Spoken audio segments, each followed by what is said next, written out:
మీ నామను బట్టి మీ పాదాలు కొందరాలు స్థితులు స్తోత్రాలు చెల్లిస్తున్నాను నాయన. దయ కలిగిన దేవ, కృప కలిగిన తండ్రి, మీ పరిశుద్ధమైన నామమునకే స్థితులు స్తోత్రాలు చెల్లిస్తున్నాము. తర్వాత పగలంతా మమ్మల్ని కనికరించి కాపాడి భద్రపరిచి ఈ దినం సజీవ లెక్కలో ఉంచినందుకు మీకు స్తోత్రాలు. ప్రార్థనా దినంగా మాకు ఇచ్చినందుకు మీకు స్తోత్రాలు చెల్లిస్తున్నాను నాయన. దయ కలిగిన దేవ, కృప కలిగిన తండ్రి, మీ పరిశుద్ధమైన నామములు కొందనాలు. ఈ సన్నిధిలో మేము గడిపే సమయాన్ని మాకు దీవెన కలిగ చేయండి.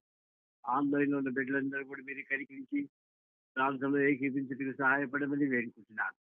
మా ప్రభా, మా తండ్రి, ఈ పరిచయం మీరు ఆశీర్వదించమని, ప్రార్థనకు సహాయపడమని, ఈ లేఖను భాగాలు చూస్తున్నప్పుడు మీ సన్నిధి మాతో ఉంచమని, పాట ద్వారా ఇన్స్ట్రుమెంట్ ద్వారా మీరే మహిం పొందమని యేసు ప్రభు నామంలో స్తుతించి ప్రార్థించి వేడుకుంటున్నాం తండ్రి.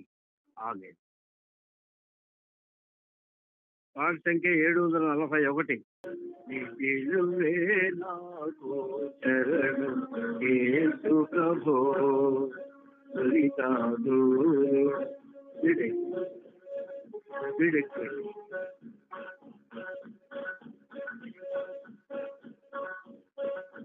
దురిత దూరుడ నీదరి జయరగా, దురిత దూరుడ నీదరి జయరగా, నాదు పాపము తీర్చి, నాదు పాపము తీర్చి, హరిజేసి కృపతో, హరిజేసి కృపతో, నీ సిలువే నాకు శరణు యేసు ప్రభో, నీ సిలువే నాకు శరణు యేసు ప్రభో. శాశ్వతముగా నన్ను ప్రేమించితివి, శాశ్వతముగా నన్ను ప్రేమించితివి, నీదు ప్రేమకు నేనే సాక్షిని, నీదు ప్రేమకు నేనే సాక్షిని, బలమగు నీదు కృపతో, బలమగు నీదు కృపతో, ఈ సిలువే నాకు శరణు యేసు ప్రభో, నీ సిలువే నాకు శరణు యేసు ప్రభో. నా హృదయములో భారములెల్లను, నా హృదయములో భారములెల్లను, సిలువను చూడగా సమసిపోయెను, సిలువను చూడగా సమసిపోయెను, శక్తిగల నీ కృపతో, శక్తిగల నీ కృపతో, నీ సిలువే నాకు శరణు యేసు ప్రభో, నీ సిలువే నాకు శరణు యేసు ప్రభో. రక్తము కార్చి మరణము గెలిచి, రక్తము కార్చి మరణము గెలిచి, శత్రు సైతానును ఓడించి, శత్రు సైతానును ఓడించి, విజయమిచ్చితివి కృపతో, విజయమిచ్చితివి కృపతో, నీ సిలువే నాకు శరణు యేసు ప్రభో, నీ సిలువే నాకు శరణు యేసు ప్రభో. నీవు పొందిన బాధల వలన, నీవు పొందిన బాధల వలన, నిత్య సుఖములు సంపూర్ణముగా, నిత్య సుఖములు సంపూర్ణముగా, పొందితి నీదు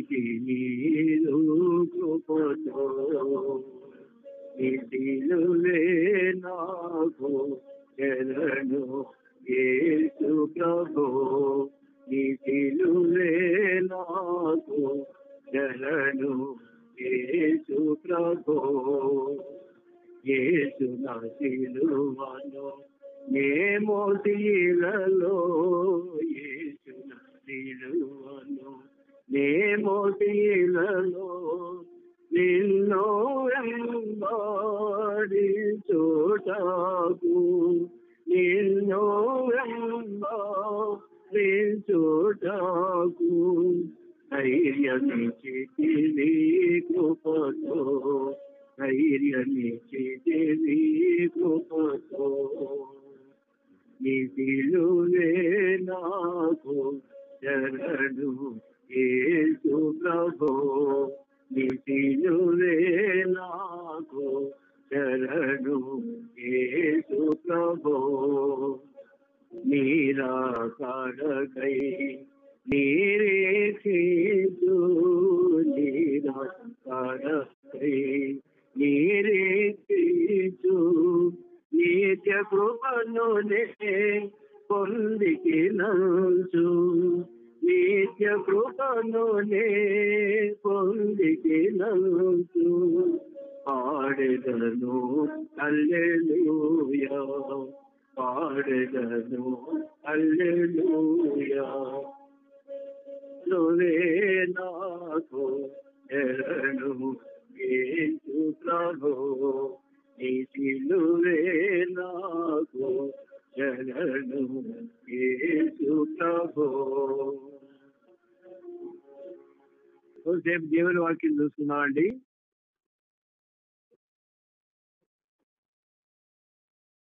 కీర్తన గ్రంథము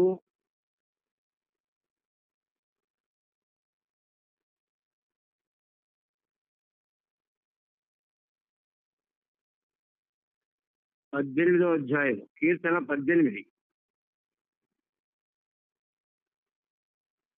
కీర్తన 18 35వ వచనం అందరం కలిసి చదువుకుందామండి. కీర్తన 18 35 అందరం కలిసి చదువుకుందాం. నీ రక్షణ కేడమును నీవు నాకు అందించుచున్నావు. నీ కుడి చెయ్యి నన్ను ఆదుకొనుడు. నీ సాత్వికము నన్ను గొప్ప చేసెను. ప్రేమగలను మా తండ్రి, మరోసారి ప్రార్థిస్తున్నాను ఆయన, మీ సన్నిధి మాకు అనుగ్రహించండి. ప్రార్థన కొరకు మీ లేఖన భాగాల ద్వారా మాతో మాట్లాడుతూ రండి. మీరే మహిం పొందండి. మమ్మల్ని కనికరించి బలపరచండి నాయన. మీరే మహిం పొందమని ప్రార్థించే ఆత్మను మా పైన కుమ్మరించమని యేసు ప్రభు నామములో స్తుతించి ప్రార్థించి వేడుకుంటున్నాం తండ్రి. ఆమేన్. చదువుకున్న లేఖన భాగంలో 35 కీర్తన 18:35 నీ రక్షణ కేడములు నీవు నాకు అందించుచున్నావు. నీ కుడి చెయ్యి నన్ను ఆదుకొనెను. నీ సాత్వికము నన్ను గొప్ప చేసెను. ప్రియమైన వాళ్ళారా, దావీదు యొక్క అనుభవంలో ఈ కీర్తన రాస్తున్నాడు. దావీదు కీర్తన ఇది. దావీదు కీర్తన. అతని శత్రువులందరి చేతుల నుండి, సౌలు చేతుల నుండి యెహోవా అతను తప్పించిన దినమున దావీదు ఈ గీత వాక్యములు చెప్పి యెహోవాకు స్తోత్రించి అతను ఇట్లనెను. కాబట్టి శత్రువులు అందరి చేతుల నుంచి విడిపించబడ్డ తర్వాత దావీదు దేవుని స్తుతిస్తూ ఈ మాటలు పలికాడు. తన జీవితంలో అనేకమైన పరిస్థితులు వచ్చాయి, యుద్ధాలు వచ్చినాయి, శత్రువులు చుట్టుముట్టారు. మరి తాను ఏ రాజు దగ్గర ఉంటున్నాడో, సౌలు దగ్గర ఉంటున్నాడు కదా, అదే సౌలు రాజు దావీదు ఈటితో గోడకు బిగించుదామని చెప్పేసి 2-3 సార్లు ప్రయత్నం చేశాడు. అయితే దేవుని కృప వల్ల దావీదు ప్రతిసారి తప్పించుకుంటూ వచ్చాడు. ఇక చివరిసారి పొడిచేసరికి దావీదు ఈ కొడుతో నాకు క్షేమం కాదు, నేను వెళ్తాను అని చెప్పేసి లేచి వెళ్ళి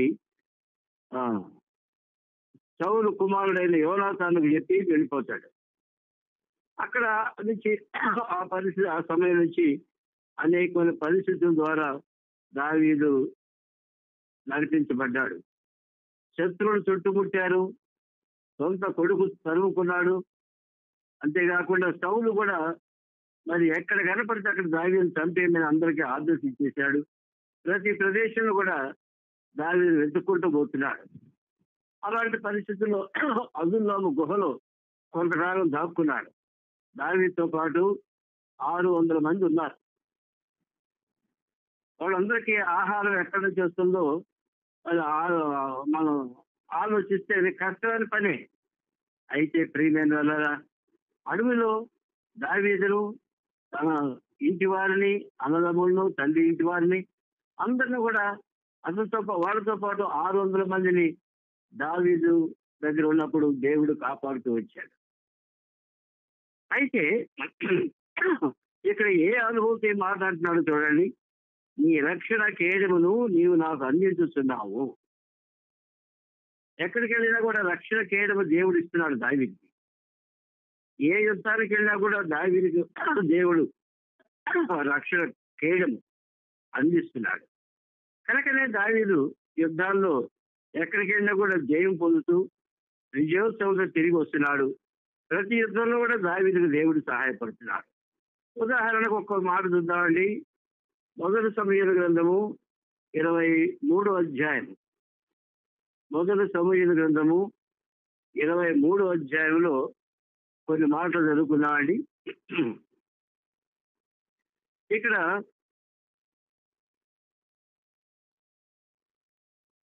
దావీదు పారిపోయిన తర్వాత ఆ 600 మందితో నివాసం చేసినప్పుడు, అరణ్యాల్లో ఉన్నప్పుడు దావీదు ఒకసారి మరి చెప్తా, అబ్యాతారు అనేటువంటి యాజకుడిని పిలిపించి ఏఫోద్ తెమ్మని చెప్పాడు. దయచేసి చూడండి 23వ అధ్యాయము. అప్పుడు ఏం జరిగిందంటే 23వ అధ్యాయంలో ఫిలిష్తీయులు కెయీలా మీద యుద్ధానికి వచ్చారు. అంతకుముందు దావీదు కెయీలాలో దాక్కుని ఉన్నారు, ఆశ్రయం తీసుకున్నాడు కెయీలా అనే పట్టణం మీద. కెయీలా పట్టణం అనేది, కెయీలా పట్టణం ప్రాకారము పట్టణం, పెద్ద పట్టణం. ఆ పట్టణంలో దావీదు దాక్కున్నాడని తెలిసి సౌలు మరి దావీదు మీదకి బయలుదేరాడు. అయితే దావీదు ఏం చేశాడంటే, కెయీలాలో ఉన్నప్పుడు ఫిలిష్తీయులు కెయీలా పట్టణం మీద దండెత్తి వచ్చి వాళ్ళ పశువులను, వాళ్ళ ఆసుపాసులు, పంటలను దోచుకుంటున్నారు. దావీదు మొదలుపెట్టాడు, ప్రభువా ఫిలిష్తీయుల మీదకి ఫిలిష్తీయులతో యుద్ధం చేయమంటావా అని అడిగాడు. చూడండి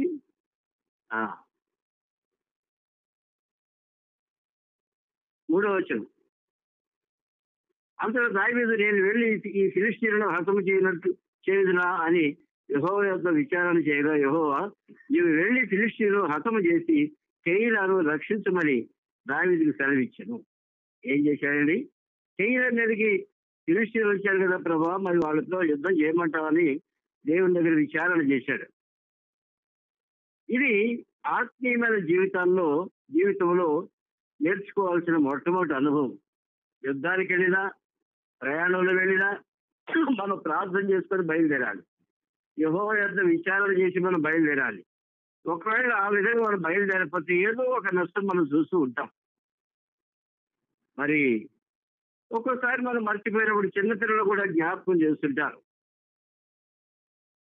ఆ విధంగా ప్రార్థన చేసి దావీదు బయలుదేరితే, వెళ్ళు వాళ్ళ మీద యుద్ధం చేసి నువ్వు హతం చేస్తావు, కెయీలాను రక్షించమని కూడా దేవుడు చెప్పాడు. 3వ వచనం చూడండి. దావీదు కూడిన జనులు, మేము ఇచ్చట యోధా దేశంతో ఉండిన మాకు భయముగా ఉన్నది. ఫిలిష్తీయుల సైన్యుడికి ఎదురుగా కెయీలాకు మేము వచ్చిన మరింత భయం కలుగును కదా అని దావీదు అనగా, దావీదు మరలా యెహోవా యొద్ద విచారణ చేసింది. నీవు లేచి కెయీలాకు వెళ్ళుము, ఫిలిష్తీయులను నీ చేతికి అప్పగించదని యెహోవా సెలవీయగా మళ్ళీ కన్ఫర్మ్ చేసుకున్నాడు. ప్రజలు అయితే భయపడుతున్నారు. ఎందుకంటే ఒకవైపున సౌలు తరుముకుంటూ వస్తున్నాడు, కెయీలా మీదకే వస్తున్నాడు. ఒకవైపున ఫిలిస్తీన్లు ఇక్కడికి వచ్చారు. మరి ఫిలిస్తీన్లు మన యుద్ధానికి వెళితే సౌలు వచ్చి మనల్ని చంపుతాడేమో అని చెప్పేసి ప్రజలు భయపడుతున్నారు. ప్రియమైన వాళ్ళారా, దావీదు మళ్ళీ ప్రార్థన చేసినప్పుడు 5వ వచనంలో యెహోవా మరణ విచారణ చేయగా నీవు లేచి కెయీలాకు వెళ్ళము, ఫిలిస్తీన్లు నీ చేతికి అప్పగించబడుదని యెహోవా చెప్పాడు. అప్పుడు ఏం చేశాడండి? 6వ వచనం, 5వ వచనం, దావీదును అతని జనులను కెయీలాకు వచ్చి ఫిలిస్తీన్లు యుద్ధం చేసి వారి లెక్కగా హతం చేసి వారి పశువులను దోచుకొని వచ్చింది. ఇలాగ దావీదు కెయీలా కాపురస్తులను రక్షించాను. ఇది మనం జ్ఞాపకం పెట్టుకున్నాం. దావీదు కెయీలా ప్రజల్ని రక్షించాడు. ఫిలిస్తీన్ల దోపుడు నుంచి తప్పించి రక్షించాడు. దావీదు ఏమంటున్నాడు? ఇక్కడ ఏమన్నాడు? నీ రక్షణ కేడులను నీవు నాకు అందించుతున్నావు, నీ కుడి చెయ్యి నన్ను ఆదుకోలేను. ఏ ధైర్యంతో చెప్పాడండి ఆ మాట? కీర్తన 18:35 ఏ ధైర్యంతో చెప్పాడు? ఈ ధైర్యంతో చెప్పాడు. అయితే ఇక్కడ గమనించవలసిన సంగతి ఇంకోటి ఉంది. చూడండి,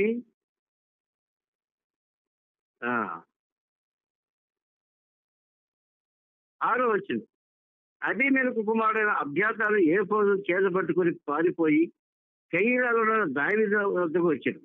దావీదు కెయీలాకు వచ్చిన సంగతి సౌలు విని దావీదు ద్వారములను అడ్డగడలను గల పట్టణంలో ప్రవేశించి అందులో మూయబడి ఉన్నాడు, దేవుడు అతను నా చేతికి అప్పగించేది అనుకోలేడు. సౌలు ఏం చేస్తున్నాడు? దావీదు కెయీలాకు వచ్చాడు. ఈ పట్టణం ఎటువంటిదండి? అడ్డగడియలు, ద్వారములు, మరి చాలా భద్రపరిచినటువంటి పట్టణం. ఇకపోతే సౌలు బయలుదేరాడు, కెయీలాకు వచ్చేసేసాడు. అప్పుడు విచిత్రంగా ఇంకొక సంఘటన జరిగింది. 8వ వచనం చూడండి. కాబట్టి సౌలు కెయీలాకు పోయి దావీదును అతని జనులందరినీ యుద్ధములకు పిలువనంపించింది. సౌలు తనకు కీడే చేయని ఉద్దేశించిన దావీదు ఎరిగి యాజకుడైన అబ్యాతారును ఏఫోదు తెమ్మరిన. అప్పుడు దావీదు, ఇశ్రాయేలు దేవా యెహోవా, సౌలు కెయీలాకు వచ్చి నన్ను పట్టి పట్టణంలో పాడు చేయని ఉద్దేశించున్నదని నీ దాసుడైన నాకు రూఢిగా వినబడుతున్నది. ఇక్కడ ఈ మాటలు గమనించండి. దావీదు చేసిన ప్రార్థన, ప్రభా సౌలు వచ్చి నన్ను చంపుతాడేమో అని ప్రార్థన చేయటంలా. ఏమంటున్నాడు? ఈ పట్టణమును పాడు చేయనేమో అంటే we must notice the concern of David for Keilah city. కెయీలాను అప్పుడే రక్షించాడు, ఫిలిస్తీన్లు రక్షించాడు. ఇప్పుడేంటి? సౌలు వచ్చి మళ్ళీ ఈ పట్టణాన్ని పాడు చేస్తాడేమో, నన్ను బట్టి పట్టణాన్ని పాడు చేస్తాడేమో అని మళ్ళీ మొదలుపెట్టాడు. కెయీలా జనులు నన్ను అతని చేతికి అప్పగించుదురా, నీ దాసుడైన నాకు వినబడినట్టు సౌలు దిగి వచ్చిన ఇశ్రాయేలు దేవా యెహోవా, దయచేసి నీ దాసుడైన నాకు దానిని తెలియజేయమని ప్రార్థించగా అతను దిగి వచ్చును అని. సౌలు వస్తాడా అని ప్రార్థన చేస్తే సౌలు వస్తాడని చెప్పాడు. దేవుడు చెప్పడం, ఏఫోదు తెలుసుకున్నప్పుడు ఆ ఏఫోదులో ఉన్నటువంటి వస్తువులు కొన్ని ఉన్నాయి, వాటి ద్వారా దేవుడు మాట్లాడేవాడు ఉన్నాడు. ఏఫోదు గురించి ధ్యానించాం మనం. కాబట్టి ఏఫోదు ధరించుకుని ప్రార్థన చేసినప్పుడు దావీదుకు బయలుపరిచింది ఏంటంటే సౌలు వచ్చేది ఖాయం, నేను పట్టుకునేది ఖాయం అని చెప్పాడు. 12వ వచనం, కెయీలా జనులు నా జనులను సౌలు చేతికి అప్పగించుదురా అని దావీదు మరలా మనవి చేయగా యెహోవా, వారు నిన్ను అప్పగించుదురని సెలవిచ్చాను. దేవుడు సెలవిచ్చాడు. ఎంత భయంకరమైన మార్పు వచ్చిందో చూడండి. ఏ పట్టణాన్ని దావీదు కాపాడి రక్షించాడో అదే పట్టణస్తులు ఇప్పుడు దావీదును సౌలు చేతికి అప్పచెప్తున్నారు. విడ్డూరంగా లేదా? వినటానికి ఆశ్చర్యకరంగా లేదా? ఒకవైపున కెయీలా ప్రజలను రక్షించితే అదే కెయీలా ప్రజలు ఇప్పుడు దావీదును సౌలు చేతికి అప్పచెప్తున్నారు. 13వ వచనం, అంతటా దావీదును దాదాపు 600 మంది అయిన అతని జనులను లేచి కెయీలా నుండి తిరిగి తరలి ఎక్కడికి పోగలరో అక్కడికి వెళ్ళి దావీదు కెయీలాలో నుండి తప్పించుకున్న సంగతి సౌలు విని వెళ్ళక మానేను. ఏమైనా వల్ల దేనికైనా ప్రార్థించాలి. గమనించాల్సింది ఏంటంటే, మనం ఏ ప్రజలకు సహాయం చేస్తామో అదే ప్రజలు మనకు కీడు చేస్తారు. ఏ ప్రజలకు మనం సహాయం చేస్తామో అదే ప్రజలు మనకు కీడు చేసేది. ఇది విచిత్రం. అది ఆ దినాల్లోనే జరిగింది. ఈ దినాల్లో జరగటం ఆశ్చర్యం కాదు. మనం ఎవరికి సహాయం చేస్తామో వాళ్ళే కీడు చేసేట్టుకున్నారు.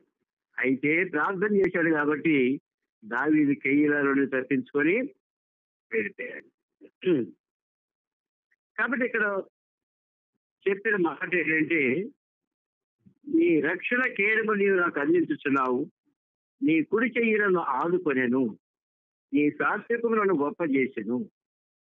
మరి ఈ మాట మనం చదువుకున్నప్పుడు ఎంత భయంకరమైన పరిస్థితిలో మనం ఉంటున్నామో జ్ఞాపకం చేసుకోవాలి.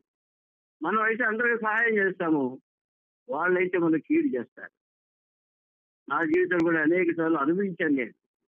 ఇది నాకు ఎంతో హృదయాన్ని హత్తుకుంది ఈ వాక్య భాగం. అయితే మన దేవుడు మనతో ఉన్నాడు కాబట్టి మనను ఆదుకుంటాడు. నీ కుడి చెయ్యి నన్ను నీ సాత్వికము నన్ను గొప్ప చేసెను. నీ సాత్వికము నన్ను గొప్ప చేసి దాన్ని తగ్గించుకున్నాడు. కెయీలా పట్టణం కోసం ప్రార్థన చేశాడు. నన్ను బట్టి కెయీలా పట్టణాన్ని పాడు చేస్తాడేమో సౌలు అని ప్రార్థన చేశాడు. కాబట్టి పట్టణాన్ని కాపాడాడు, పట్టణాన్ని గురించి ప్రార్థన చేశాడు, మరి పట్టణాన్ని రక్షించాడు. దేవుని చేతిలో ఆ రక్షణ కేడము వచ్చి వాళ్ళు రక్షించి దావీదు తన ప్రజలు సురక్షితంగా వేరే చోటికి వెళ్ళేస్తున్నాం. అంతే. ఎందుకంటే నీ సాత్వికము నన్ను గొప్ప చేశాను. ఆ తర్వాత ఏమైందండి, దావీదుని తీసుకొచ్చి రాజుగా అభిషేకించాడు. తగ్గించుకున్నాడు కాబట్టి రాజు అయిపోయాడు. ప్రార్థనలో ప్రవేశిస్తామండి.